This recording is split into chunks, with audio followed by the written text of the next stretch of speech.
안녕하세요. 리서치 3팀 김지민입니다. 하이비전 시스템 세미나 시작하겠습니다. 기업 개요는 다음과 같습니다. 다음과 같은 순서로 발표 진행하겠습니다. 먼저 산업 분석입니다. 스마트폰 카메라 밸류 체인은 렌즈, 이미지 센서, AFA, OIS와 같은 기술, IR 필터, 블루 필터, 카메라 검사 장비가 카메라 모듈 업체로 투입이 되게 되고, 이 카메라 모듈 업체는 모바일 제조 업체로 카메라 모듈을 공급하게 됩니다.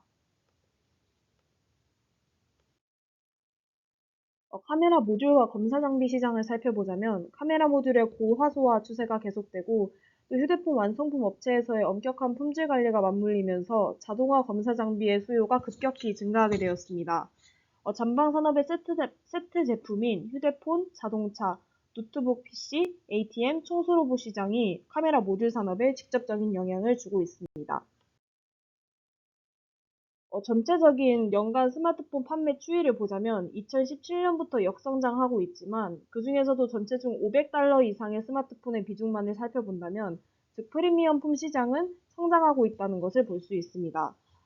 그중에서도 핸드셋의 대표 5사 중에 하나인 애플은 유일하게 스마트폰 출하량을 늘리고 있는데요. 핸드셋의 프리미엄화의 핵심은 카메라입니다.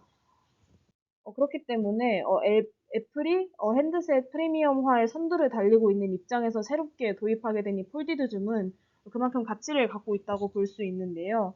이 폴디드 줌은 렌즈와 센서를 눕힌 후에 프리즘을 이용해 빛을 굴절시켜 이미지 센서에 전달하는 방식을 띱니다. 이 왼쪽과 같이 기존의 수직으로 쌓던 카메라 방식과는 다르게 오른쪽과 같이 잔망경 원리를 사용하는 형태인데요. 이 폴디드 줌의 장점은 카메라가 툭 튀어나오는 일명 카툭튀를 방지하고 카메라 두께가 얇아지더라도 멀리 있는 피사체를 고해상도, 고화질로 촬영할 수 있다는 데에 있습니다. 기술적 난이도가 증가함에 따라 폴디드 줌의 ASP는 4배 상승했고 이에 따라 검사 장비의 수요도 자연스럽게 증가했습니다. 이 폴디드 줌과 동사 하이비전 시스템과의 관계를 살펴보자면 애플이 폴디드 줌을 도입하게 되면서 LG 이노텍은 애플의 폴디드 줌 카메라 모듈을 단독 공급하고 또 전용 액추에이터를 공급하고 있습니다. 또 동사 하이비전 시스템은 이 LG 이노텍의 카메라 검사 장비를 약 90% 점유율로 공급하고 있습니다. 다음과 같은 그래프를 보시면 애플에서의 폴디드 줌 비중은 늘어날 전망으로 보이고 있는데요. 애플 내 프리미엄 라인인 프로맥스 점유율이 크게 성장하면서 프리미엄일수록 고성능화된 카메라 성능을 탑재할 가능성이 크다는 사실 하에 프로맥스부터 신기술을 탑재하고 이 폴디드 줌이 앞으로는 프로맥스뿐만이 아니라 더 다양한 기종으로 빠르게 확산될 것이라는 걸 예측할 수 있습니다. 기업 분석입니다. 하이비전 시스템은 카메라 모듈의 검사 장비를 개발하고 관련 소프트웨어 기술을 내재화해서 검사 서비스를 제공하는 기업인데요. 주요 고객사는 LG이노텍, 삼성전자, 폭스콘 등이 있습니다. 이 그림과 같이 생긴 카메라 모듈의 검사 장비를 납품하는 기업인데 약 매출의 76%를 차지하고 있는 CCM 자동화 검사 장비 외에도 매출의 20% 정도를 차지하고 있는 영상 평가 장치도 카메라 모듈 검사 장비를 개발하는 데 일부러 쓰인다는 점에서 기본적으로 하이비전 시스템은 카메라 모듈의 검사 장비를 전문적으로 개발하는 기업이라고 보시면 되겠습니다.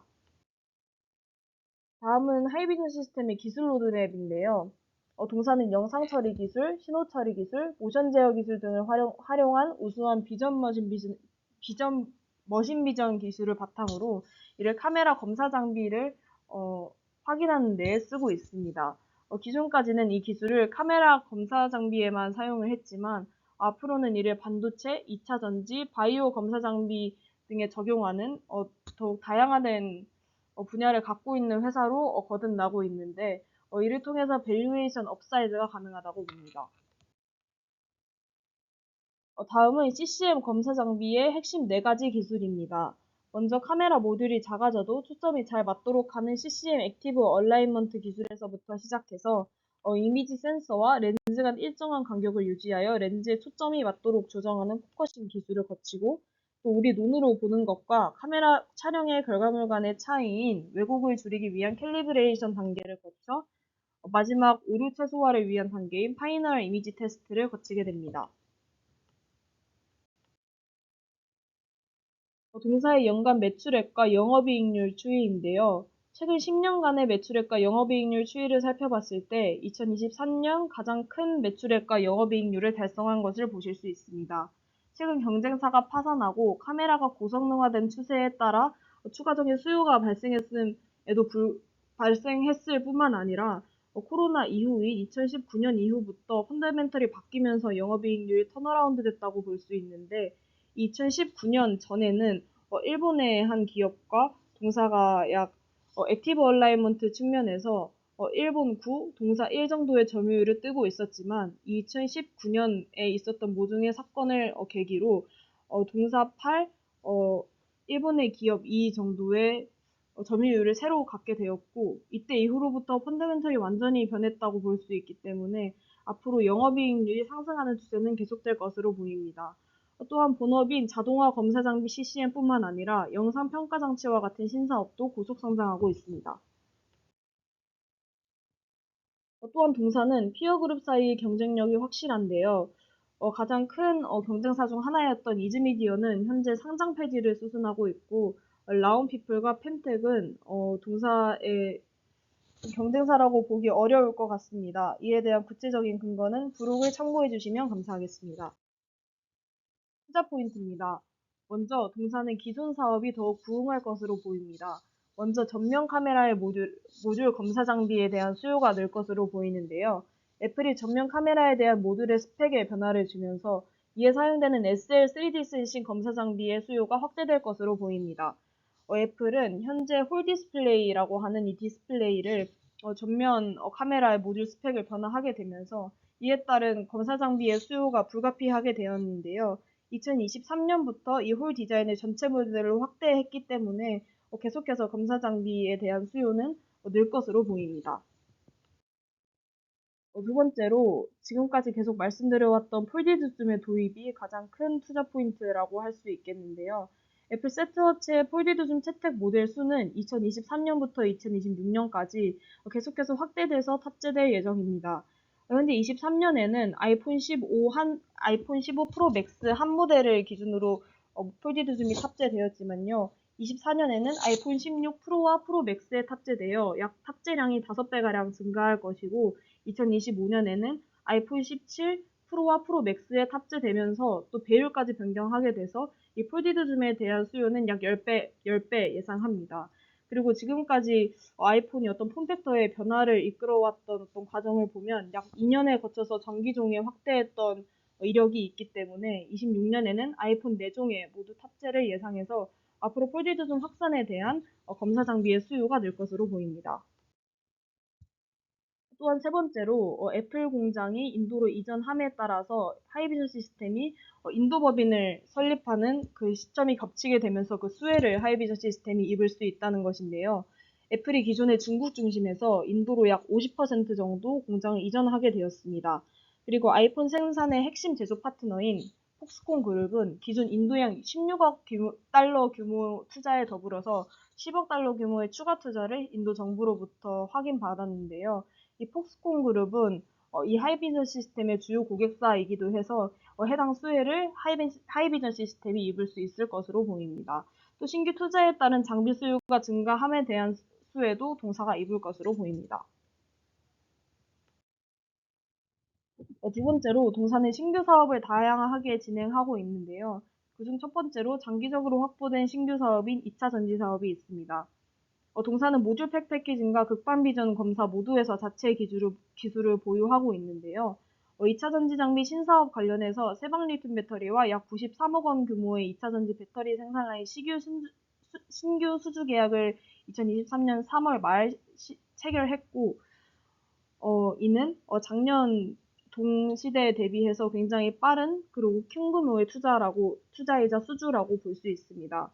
이 세방 리튬 배터리는 세방 전지로부터 약 97% 정도의 지분을 보유하고 있는데 이는 중장기적으로 리튬 배터리 매출 규모를 본업인 차량용 충전기 이상으로 끌어올리는 것을 목표로 하고 있기 때문에 이 수준은 굉장히 장기적인 것으로 갈 것으로 보이고요.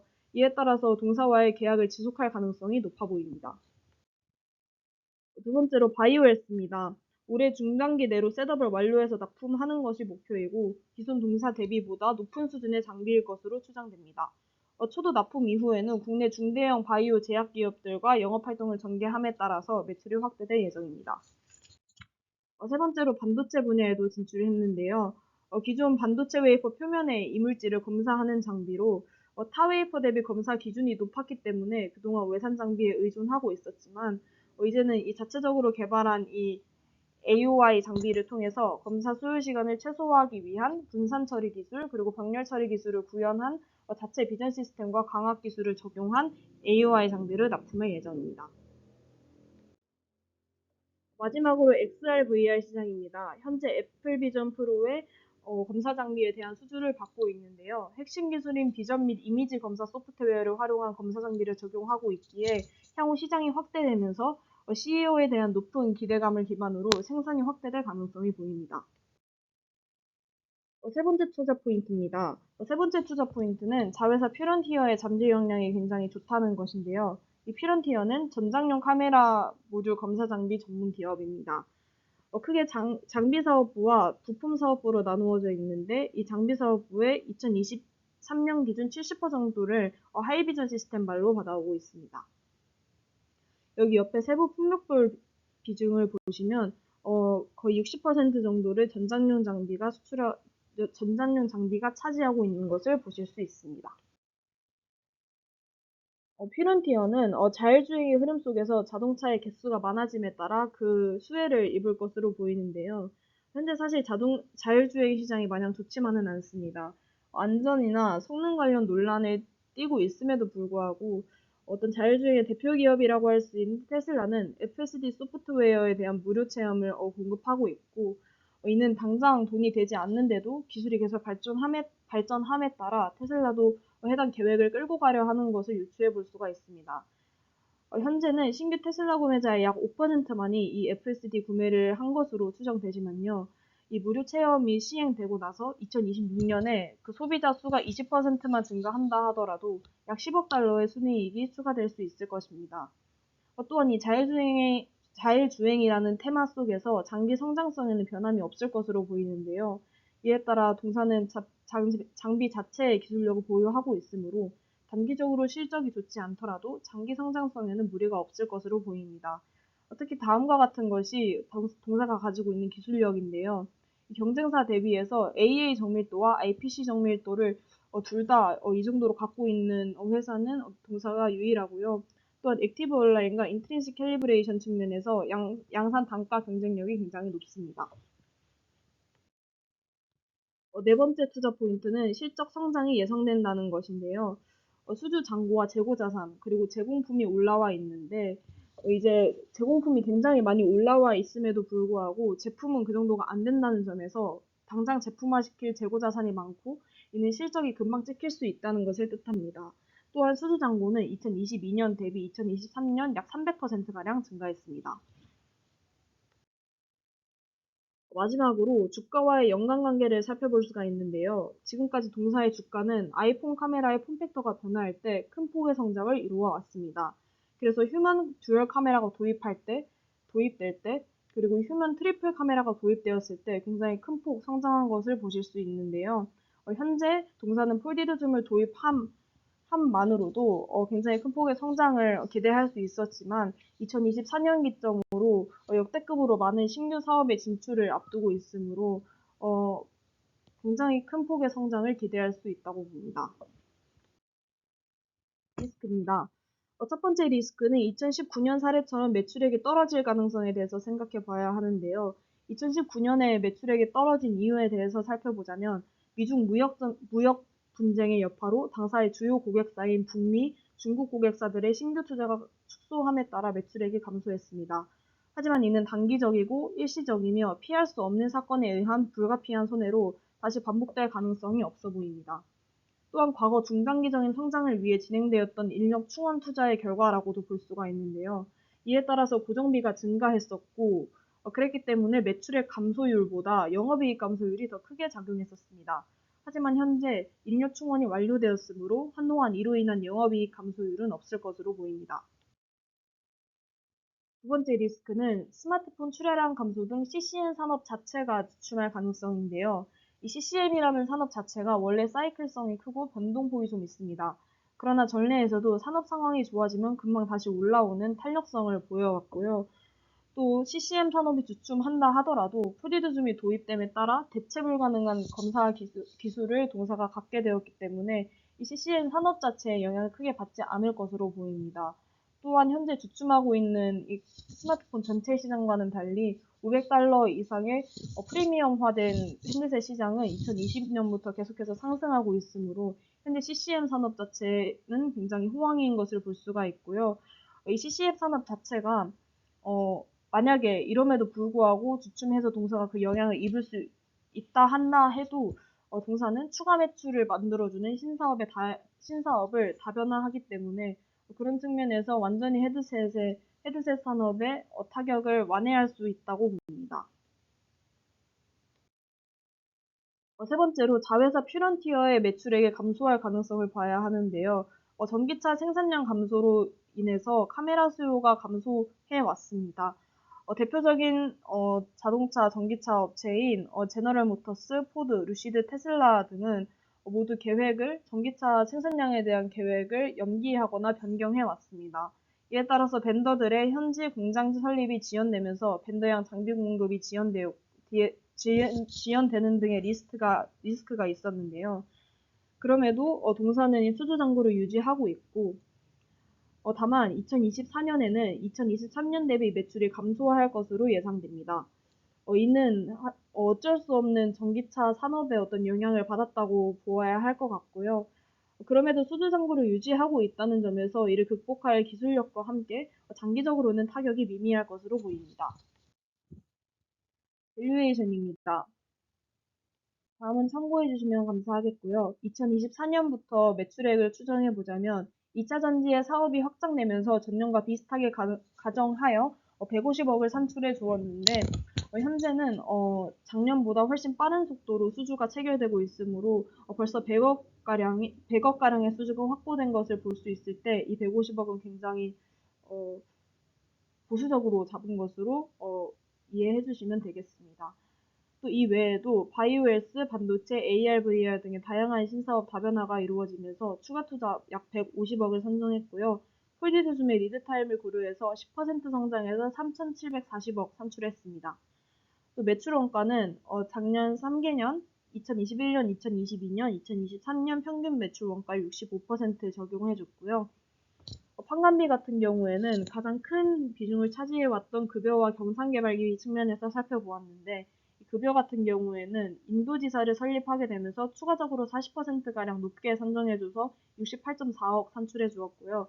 경상개발비 같은 경우에도 폴디드줌의 개발이 어느 정도는 유지되어 왔지만 제가 예상한 것으로는 앞으로도 폴디드줌이 더 다양한 기종으로 확대될 것이기 때문에 그 개발이 지속해야 된다는 점에서 추가 10% 확보해 주어 28억 추가로 산정해 주었습니다. 동사가 지금까지 굉장히 외환했지를 잘 해왔기 때문에 그것에 따른 영업의 손익은 없다고 가정해 주었고요. 2025년 매출액 같은 경우에는 2차 전지 여팡 회복에 따라서 장비 수요가 증가할 것을 가정해 약 400억 산출해 주었습니다. 또한 바이오에스, 반도체, AR, VR 등의 다른 신사업 분야에서는 투자 지속을 가정해서 전년과 똑같은 150억 산정해 주었고요. 폴디드줌은 선제 투자를 고려해서 그대로 유지된 가격인 3,740억 산정해 주었습니다. 매출 원가 같은 경우에는 21년부터 24년 평균 매출 원가율에서 영업 레버리지를 가정하여 약 1.5% 감소된 수치인 63.5% 적용해 주었습니다. 환관비 같은 경우에는 동일하게 급여와 경상개발비 측면에서 먼저 급여 측면에서는 인도지사가 설립되면서 약 2년째이기 때문에 전년보다 더 많은 인력들이 확보되었다고 가정해 약 20% 추가된 수치인 48억 추가로 산정해 주었고요. 경상개발비 같은 경우에는 전년에 폴디드줌의 개발이 지속되었던 것과 같이 2차 전지의 개발이 지속되어야 할 시점이라고 보았기 때문에 추가 10% 산정해 주었습니다. 영업외 손익 같은 경우에는 금리 인하에 따라서 외환 차손이 발생할 것을 약 10억 가정해 주었고요. 2021년 당시에 금리 상승에 따라서 외환 수익이 약 90% 정도 일어났었습니다. 그러나 2025년에 금리 인하가 일어난다 하더라도 21년에 금리가 굉장히 급격하게 상승했던 만큼은 아니라고 생각하기 때문에 이 수치보다는 좀 낮게, 좀 보수적으로 금리 인하에 따른 외환차손 약 10억 가정해 주었습니다. 그래서 2024년 예상 EPS 3,660원 나왔고요. 타겟판은 9배를 잡아주었는데요. 과거 카메라 폼팩터에 큰 변화가 있었던 17, 18년도에는 평균 PER 9.2배가 나타났는데 이보다 비슷하면서 좀 보수적인 수치인 9배 잡아주었습니다. 따라서 상승여력 41.3%를 예상하고요. 2025년에는 예상 EPS 3,881원 나오고 똑같이 타겟번은 9배 유지하면서 상승여력 49.7%로 투자 의견 바이 제시합니다. 감사합니다.